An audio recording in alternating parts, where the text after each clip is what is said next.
O relato que você vai ouvir agora aconteceu no interior do estado do Rio Grande do Norte, mais especificamente em Maretas, distrito da cidade de Serrinha.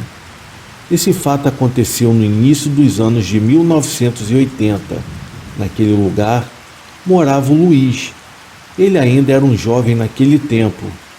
O Luiz namorava uma moça e quase todas as noites ele saía de sua casa onde vivia com seus pais e seguia até a casa de sua namorada, que ficava a mais ou menos 3 quilômetros de distância de onde o Luiz vivia.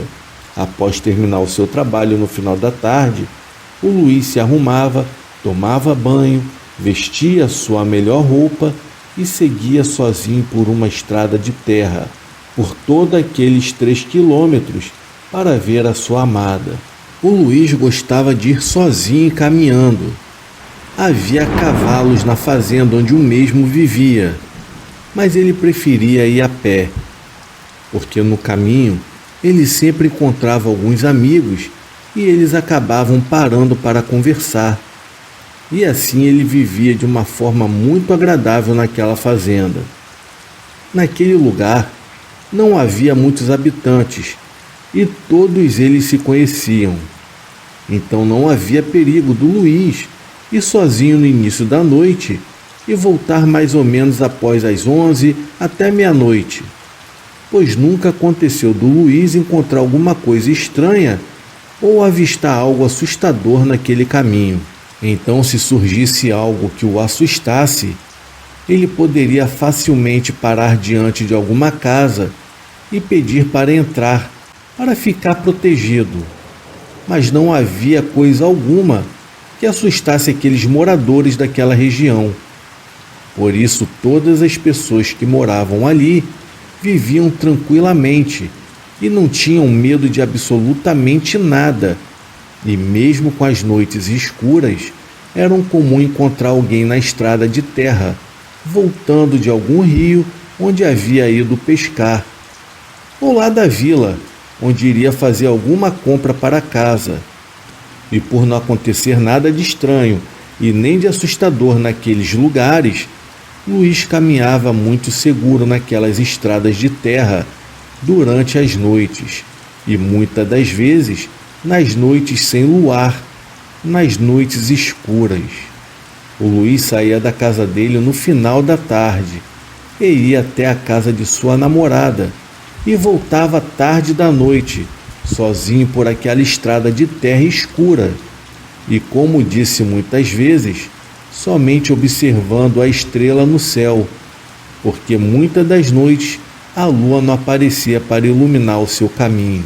Mas quando chegou a Semana Santa daquele ano, algumas pessoas mais velhas que o conheciam e sabiam do trajeto que ele fazia da casa dele até a casa de sua amada, o chamaram e conversaram com ele para que ele tomasse cuidado, porque naquela semana, na Semana Santa, muitas coisas poderiam acontecer. Vultos poderiam aparecer pelo caminho, ou até mesmo assombrações perigosas que poderiam surgir diante dele para tentar agredi-lo. Por ser uma pessoa muito educada, o Luiz nunca zombou daquelas pessoas que contavam aquelas histórias, principalmente porque ele desde criança aprendeu a respeitar as pessoas mais velhas. Ele somente perguntava: "O senhor já viu alguma coisa?" Ou "a senhora já viu alguma coisa?" Porém, as pessoas respondiam: "Aqui nunca apareceu coisa alguma que alguém pudesse dizer que foi algo sobrenatural." Mas eles diziam que em outros lugares, alguns parentes e alguns amigos que saíam durante aquelas noites, principalmente em lugares escuros como era aquela região onde eles viviam, sempre tiveram algum encontro assustador pelo caminho. E muitos tiveram que sair correndo.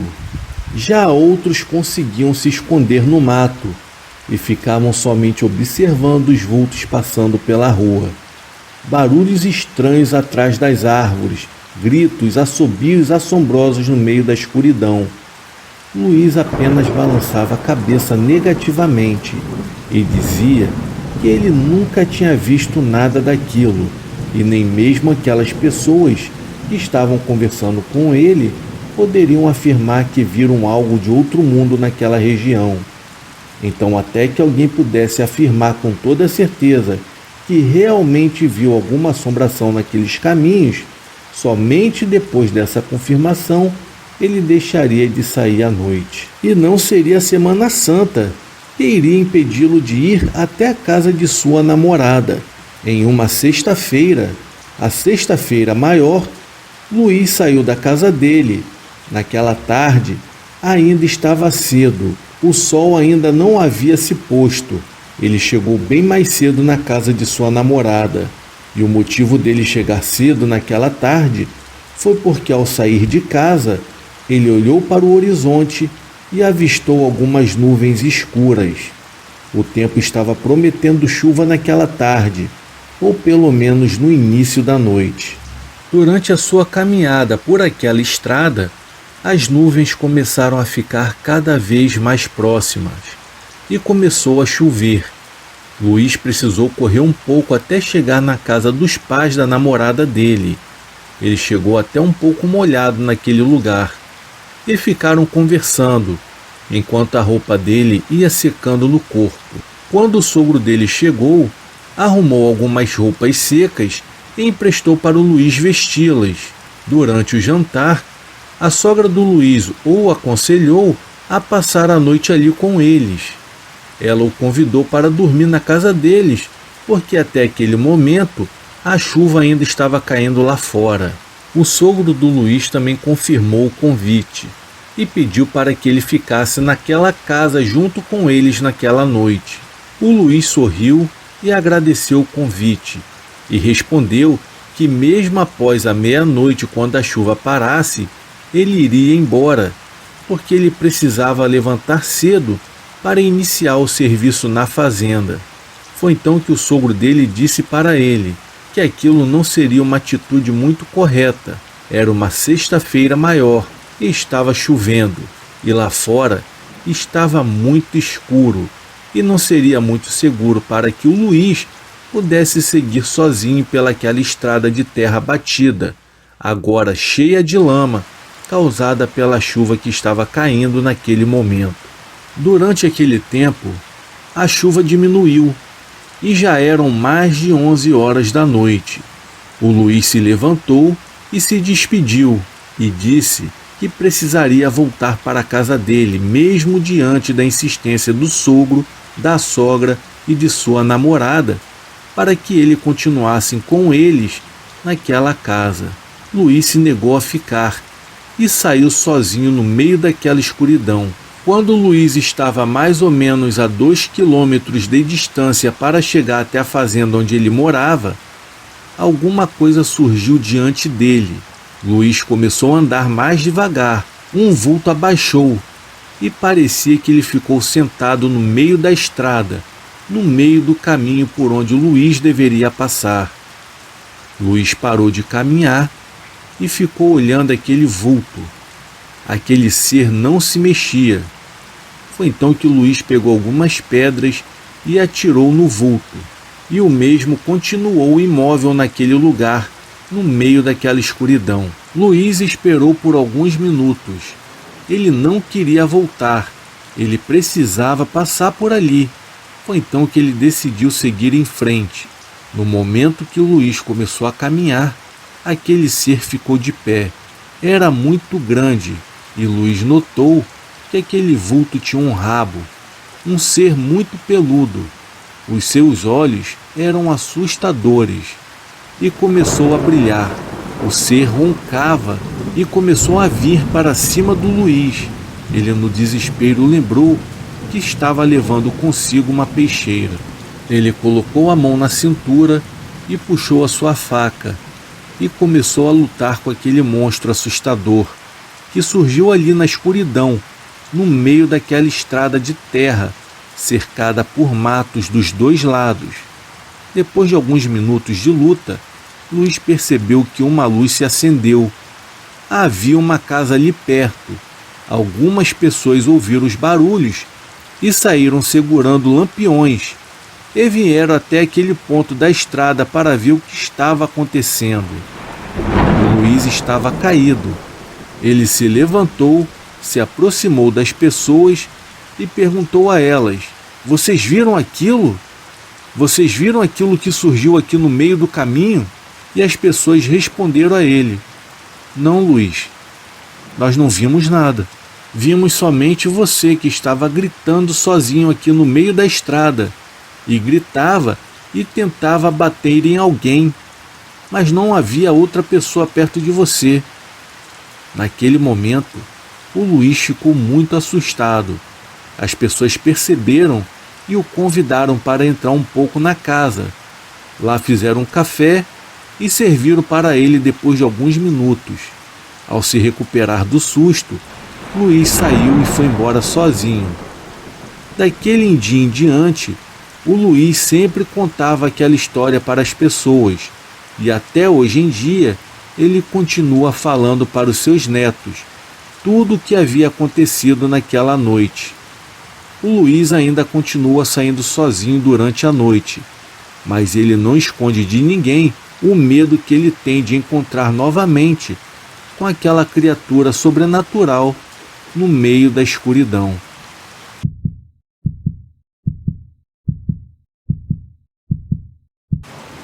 Morar em uma cidade às margens do Rio Negro, como é o caso da minha Manaus, que é cercada por comunidades ribeirinhas, onde as matas são seus quintais. Isso é conviver com o que os céticos chamam de lendas. Pois bem, o meu nome é Bruna, eu tenho 46 anos de idade, e além de ouvir os idosos da minha região contarem o que viram, eu também vi e ouvi bem de perto algumas dessas chamadas lendas, que de lenda não tem nada. Cobra Grande, Matinta Pereira, Mãe d'Água. Logo contarei mais pavores que vivi em minhas andanças pelos interiores do Amazonas, que são bem bonitos, mas também bem perigosos. No ano de 1990, eu com os meus 14 anos de idade, estava entrando na adolescência e via o mundo como uma caixinha de surpresas. Tudo era empolgante, tudo era festa. O meu tio caçula por parte de pai era casado com uma moça que tinha grande parte de sua família morando nos interiores do Amazonas. Em uma das viagens que os familiares dela daqui de Manaus organizaram para visitar os demais parentes, esse meu tio me convidou para ir junto. Essa foi a primeira de muitas viagens que fiz a passeio. Porém, foi a que me fez pensar 2 vezes antes de ir a uma festa à noite nessas localidades. A viagem era para o município de Manaquiri. As viagens para os interiores aqui em nossa região, em sua grande maioria, são em barcos. Então saímos de Manaus em um pequeno barco, às 5 horas da tarde. Só a nossa família praticamente lotou todo o barco. Éramos 9 adultos e 6 crianças, entre 3 e 9 anos de idade. Quando eu vi a noite caindo, tudo se tornou um breu ao meu redor, e ali bateu medo. Eu perguntei pela primeira vez se ainda demoraríamos a chegar ao local. O meu tio respondeu que chegaríamos por volta das 10 horas da noite e que lá estaria acontecendo uma festa de aniversário de uma das tias. Aí eu me empolguei. Eu fui logo procurar um minúsculo banheiro do barco para assim me trocar e vestir um vestido bem bonito, pois eu queria dançar muito e conhecer os rapazes de lá. Ao me ver toda arrumada e perfumada, a cozinheira do barco me perguntou bem séria: "Ei, menina, tá toda arrumada assim por quê?"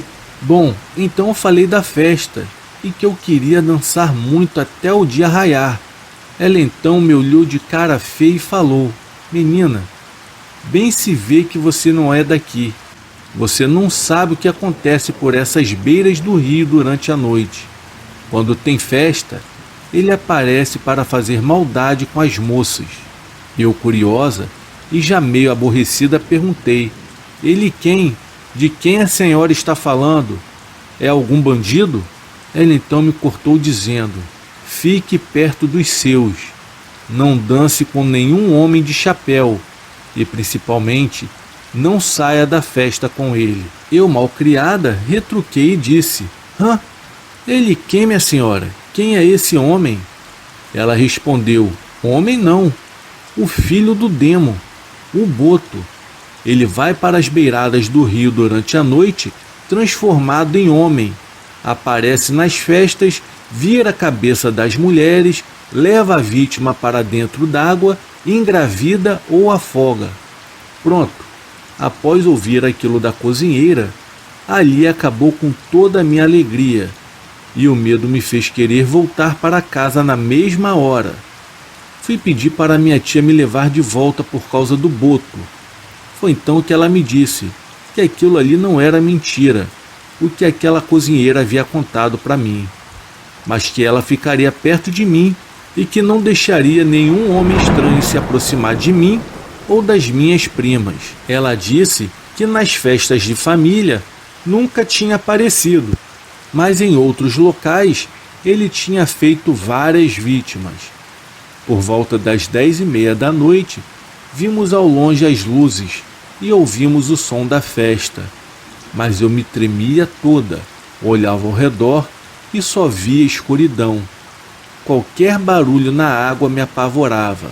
Aportamos no cais da propriedade da família e fomos abraçados por todos. Deixamos as nossas bagagens e fomos para a festa, que era no quintal da casa. Haviam vários casais dançando, alguns idosos, crianças, muita comida. Foi então que vieram me tirar para dançar, mas eu sempre recusava com medo do Boto. A festa avançou pela madrugada adentro, e um dos meus primos me chamou para dançar, e com ele eu acabei indo. Eu estava me divertindo, mas de repente eu avistei uma mulher de mais ou menos uns 30 anos de idade, de cabelos longos, pretos e olhos verdes. Ela estava nos olhando com muita raiva. Eu perguntei para o meu primo se por acaso aquela moça era a namorada dele, e ele me disse que nem sabia quem era aquela mulher, mas ela passou a noite toda pedindo para dançar com ele e querendo levá-lo para nadar.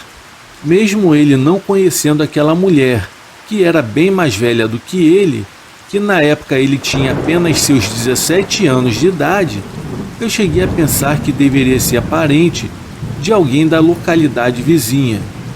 E após a música parar, aquela mulher veio, puxou meu primo para dançar, e dessa vez ele foi. Eu estava muito cansada da viagem, pois já deveriam ser umas 3 horas da madrugada. Foi então que eu pedi para ir dormir, pois as crianças já tinham ido com outras pessoas. O meu tio foi me acompanhar, pois eu mal consegui dormir. Eu acordei por volta das 5 horas da manhã, com o choro das tias, gritos e falatório. Eu levantei rapidamente e, ao chegar na porta dos fundos da casa, eu vi os homens da família carregando meu primo. Ele estava sangrando pela boca, nariz e ouvidos. Os seus lábios estavam completamente arroxeados, e quando eu vi aquilo, eu comecei a gritar. Tamanho era o meu desespero, pois eu pensei que ele estivesse morto. Mas graças a Deus ele não estava. Embarcaram ele em uma lancha para levá-lo para Manaus, mas ele precisava de um hospital urgente. Quando eles levaram as tias, perguntaram o que tinha acontecido. Eu só ouvi quando um tio respondeu que deram falta do meu primo no fim da festa, pois ele sempre ajudava a guardar as cadeiras e mesas, e naquela noite ninguém sabia o paradeiro dele. Foi então que os meus tios pegaram as lanternas, pois ainda estava muito escuro. Era por volta das 4h45 da manhã, e foram para a beira do rio. Gritavam o nome dele. Outros foram mata adentro, por caminhos que também davam na beirada do rio. Em um desses caminhos, quase chegando na beira do rio, e debaixo de uma árvore imensa, acharam meu primo sangrando coberto por uma baba viscosa. Um dos meus tios jura que ouviu um barulho por detrás da árvore, e quando focou a lanterna, só o que viu foi a cauda de uma sucuri sumindo no meio do mato. Vendo que o meu primo ainda respirava, o levaram para casa. Eu, que já estava com medo, entrei em pânico. Eu me tremia e chorava pedindo para ir para casa. Diante de toda aquela situação, fizemos as malas e voltamos para Manaus. Uma semana após a nossa volta, eu fui visitar o meu tio para saber notícias do meu primo. E o que ouvi ali me tirou o sono por várias noites. O meu tio me contou que no dia anterior foi visitar o meu primo no hospital, pois ele ainda ficaria alguns dias internado. Ele estava com 3 costelas e um braço quebrado, e segundo o médico, ele estava sofrendo de alucinações, falando de uma suposta mulher que havia virado cobra. O meu tio disse que o meu primo não era louco e que ele acreditava piamente no que o meu primo havia dito, e que nesses dias aparecem de tudo. Ele falou isso calmamente. Eu perguntei se ele estava brincando, e ele me respondeu: eu irei ser bem realista com você. O seu primo só escapou porque ela não teve tempo de quebrar todos os ossos para engoli-lo. Os nossos gritos fizeram com que ela se assustasse e assim deixasse a refeição para trás. A mulher de olhos verdes, que depois do acontecido soubemos que ninguém a conhecia e que nunca haviam visto. Ela era uma predadora muito mais perigosa do que o boto, do qual eu tive tanto medo. E para quem pensa que tudo que os mais velhos contam são histórias e lendas para botar medo nas crianças, eu lhes digo com toda certeza: fiquem atentos, pois eu acredito que há coisas boas e ruins nesse mundo, e que o mal se esconde sob diversas formas, seja em uma mulher bonita, ou em um homem sedutor, ou em uma criança ou idosa. Todo cuidado é pouco. Eu e a minha família até hoje vivemos com certo medo.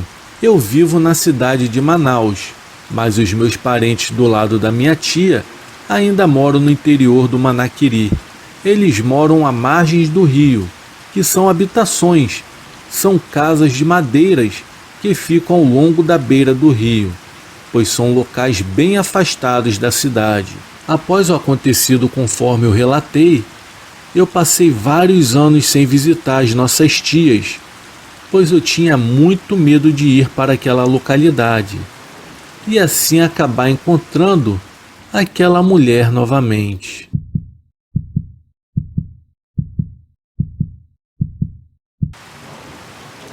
Boa noite, o meu nome é Thelma, tenho 32 anos de idade, eu moro na cidade de Timóteo, em Minas Gerais. Hoje eu irei relatar um fato que aconteceu e ainda está acontecendo comigo. Bom, tudo começou no ano de 2012. A minha mãe e os meus irmãos não tinham o que comer. Passávamos por uma situação financeira muito difícil. Quando não conseguíamos uma cesta básica, catávamos lixo na rua para comprar o mínimo necessário para a nossa sobrevivência. E o dinheiro com a venda do lixo não era o suficiente, então o jeito era catar comida na feira. Eu nunca aceitava essa situação. Eu sentia raiva dos meus pais, achava que a culpa era deles por terem sido tão acomodados com a nossa miséria. Pois bem, um certo dia, a minha mãe acordou muito chateada com meu pai, e como era de costume, ela já saiu da cama o amaldiçoando a tudo e a todos. E a frase que mais saía da sua boca era: eu odeio vocês. Era para vocês terem nascidos mortos. Vocês só prestam para infernizar a minha vida. Se eu estivesse me casado com outro, com certeza a minha vida não seria assim. Eu ficava muito magoada com todas aquelas palavras que saíam da boca da minha mãe. Eu pensava nisso todo o tempo. Nesse dia, eu resolvi sair de casa bem cedo. Apenas a tristeza, o caniço e um cesto feito de tala e um cutelo me acompanhavam. No caminho, o ódio me consumia por dentro. Não sei se era da minha mãe ou da vida que eu vivia. Só sei que a minha vontade era de acabar com tudo. Me sentei na beira de um riacho e comecei a pescar. Joguei um anzol e comecei a pegar alguns lambaris. A minha esperança era de conseguir pegar uma boa quantidade de peixes para chegar em casa e ver o sorriso da minha mãe diante de tanta fartura. Fartura essa que ela não via há muito tempo. Ao longe, comecei a ouvir um assovio. Em seguida, outro e depois mais outro. Por eu ser uma garota muito da moleca, acabei respondendo da mesma forma. E com o passar do tempo, eu acabei percebendo que do nada, aquele assovio havia parado.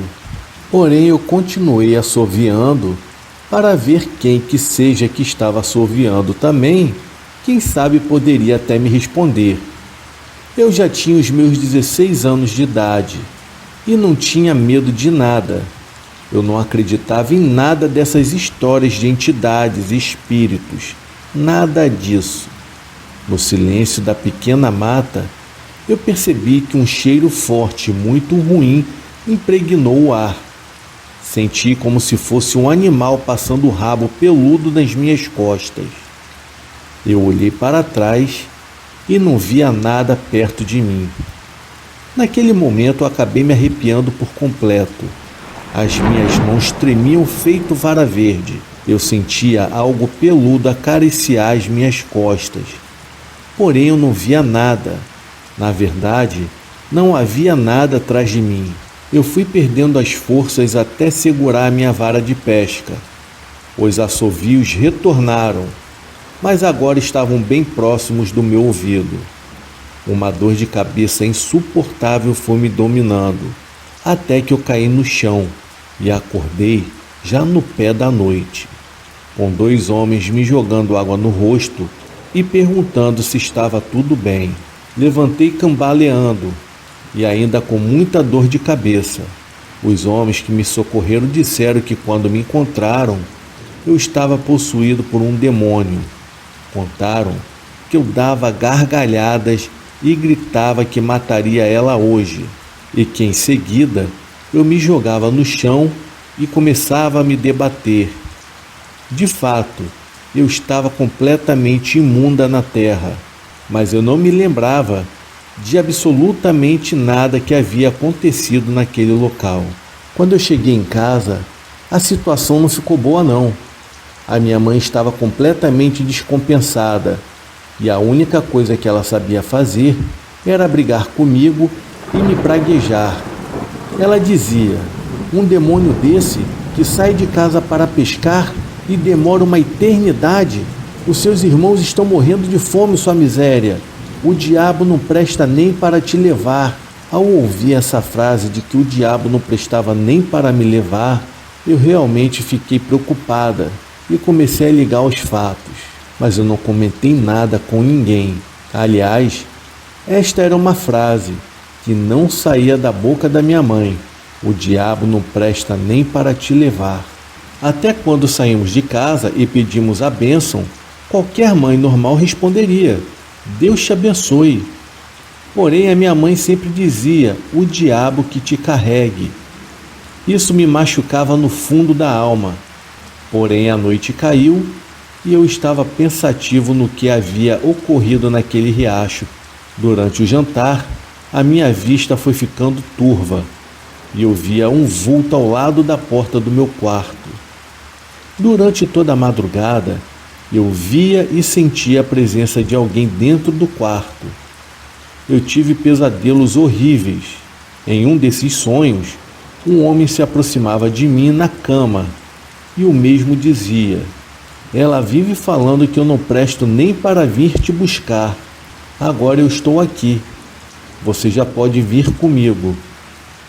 Ao amanhecer o dia, eu contei sobre o meu pesadelo para minha mãe, que me mandou chamar um benzedor que morava na vizinhança. O senhor Januário me benzeu e disse: essa menina está acompanhada. Tem uma coisa aqui no quarto perturbando ela. Porém, eu não irei mexer com isso, porque eu não tenho mais idade para aguentar essa força maligna. De vez em quando eu incorporo esse espírito, principalmente quando vou a cemitérios, presídios, motel ou hospital. Há épocas, principalmente na quaresma, que eu não tenho um minuto de sossego, que nem de dia e nem de noite. A minha vida e a vida de toda a família continua a mesma. O mesmo sofrimento, a mesma miséria, a mesma discórdia dentro de casa. Minha mãe nunca mudou de atitude, e antes dela morrer, praguejou a todos, até mesmo ao padre que veio lhe trazer a extrema unção contra a sua vontade. Enquanto eu escrevo esse relato, eu vejo a sombra desse homem bem na minha frente, e ouço ele me chamando para ir com ele. Quem será esse espírito trevoso que me acompanha? Recentemente procurei um terreiro de Umbanda, que me explicaram que existem 4 tipos de espíritos obsessores: o espírito aflito, o perdido, o obsessor e o vampiro. O espírito perdido é aquele que desencarnou, mas não está aceitando a sua morte, ainda está confuso. O espírito aflito é aquele que quer ajudar todo mundo, quer avisar que morreu, quer arranjar dinheiro para sua família que deixou, e ele não tem paz e acaba perturbando a paz dos que ficaram na vida material. O espírito obsessor é aquele que fica à espreita, aguardando sua energia ficar baixa para induzir a fumar, roubar, matar, beber e usar drogas. Já o espírito vampiro é aquele que suga a nossa energia, nos causa desânimo, cansaço, dor de cabeça, náuseas e até depressão. Também fui orientado para evitar a frequentar por um bom tempo cemitérios, presídios, motéis e hospitais. Vamos explicar os porquês. Bom, vamos começar pelo cemitério. O cemitério é porque este local, além de todas as almas perdidas e confusas, também é repleto de obsessores e bestiais. Ademais, há energias de corpos em decomposição e almas que se alimentam dessa energia. Por que não os presídios? Porque é um local lotado de obsessores de vícios que perturbam os outros presos. O motel é porque é um local carregado de obsessores espirituais que se alimentam da energia produzida no ato sexual. E o hospital é porque naquele local tem muita energia de tristeza, melancolia, sofrimento e dor, que deixarão a minha energia ainda mais baixa e vulnerável. Eu não sei que espírito é esse que me perturba.